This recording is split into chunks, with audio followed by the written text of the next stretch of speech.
Value zone hyper mart ఇప్పుడు మన అమీర్పేట్ లో ఈ సెప్టెంబర్ 18న గొప్ప ప్రారంభం.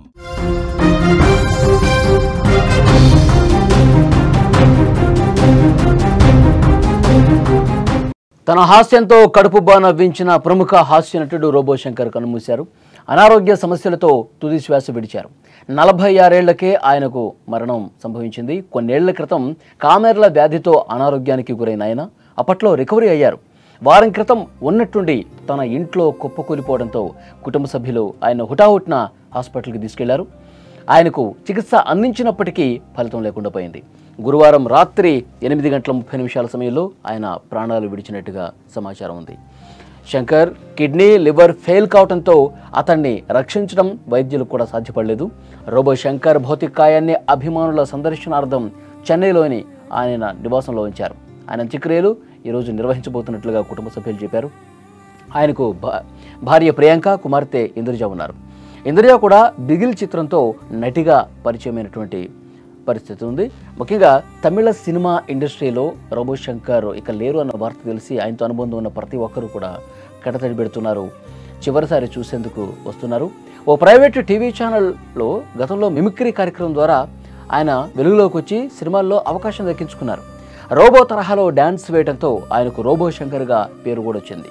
తన కామెడీ టైమింగ్తో ప్రేక్షకులను నవ్వించే శంకర్ ప్రముఖ నటుల పక్కన మెరిసి మంచి గుర్తింపు తెచ్చుకున్నారు. ఆయన విశ్వాసం కావచ్చు, పులి కావచ్చు, సింగం 3, కోబ్రా, మారి ఇలాంటి మంచి సినిమాలకు, పెద్ద సినిమాలకు కూడా ఆయన పనిచేశారు. మంచి పేరు తెచ్చుకున్నారు.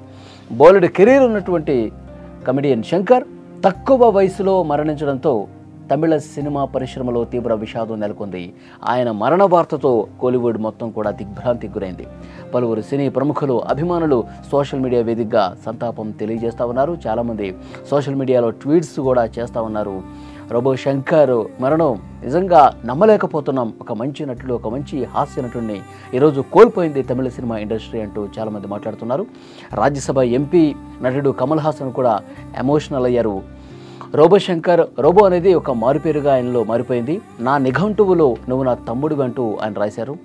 నన్ను వదిలి వెళ్ళిపోతావా, నీ పని అయిపోయింది, నువ్వు వెళ్ళిపోయావు, నా పని అసంపూర్ణంగానే ఉంది అంటూ చాలా ఎమోషనల్గా సోషల్ మీడియా వేదికగా ఆయన రాసుకొచ్చారంటే ఎంత అనుబంధం ఉంది నటులతో, తోటి నటీనటులతో, పెద్ద హీరోలతో ఆయన ఎంత సఖ్యతగా ఉండేవాళ్ళు, ఎంత మంచిగా ఉండేవాళ్ళు అనేది కూడా చాలా స్పష్టంగా ఇక్కడ మనకు అర్థమవుతుంది.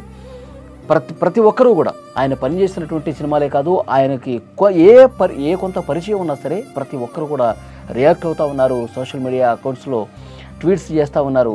రోబో శంకర్ లాంటి ఒక మంచి మనిషి, ఆయన మంచి హాస్య నటుడు ఇవన్నీ పక్కన పెడితే ఒక మంచి మనిషిని ఈరోజు ఇండస్ట్రీ కోల్పోయింది అంటూ చాలామంది మాట్లాడుతున్నటువంటి పరిస్థితి. ఆయనతో నటించినటువంటి పెద్ద హీరోలు అందరూ కూడా రియాక్ట్ అవుతున్నారు. ఆయన భౌతికాయాన్ని సందర్శించి ఆ కుటుంబానికి సంతాపం తెలియజేస్తున్నటువంటి పరిస్థితి, తమ ప్రగాఢ సానుభూతిని తెలియజేస్తున్న పరిస్థితి. ప్రతి ఒక్కరూ కూడా ఇండస్ట్రీలో ఆయనతో పనిచేస్తున్న ప్రతి ఒక్కరు కూడా ప్రస్తుతం ఆయన్ని చివరిసారి చూసేందుకు వస్తున్నారు. ఎంతో గొప్ప కెరీర్ ఉంది, కానీ అనారోగ్య సమస్యల వల్ల ఆయన చనిపోవడం చాలా బాధాకరం అని చెప్తున్నారు.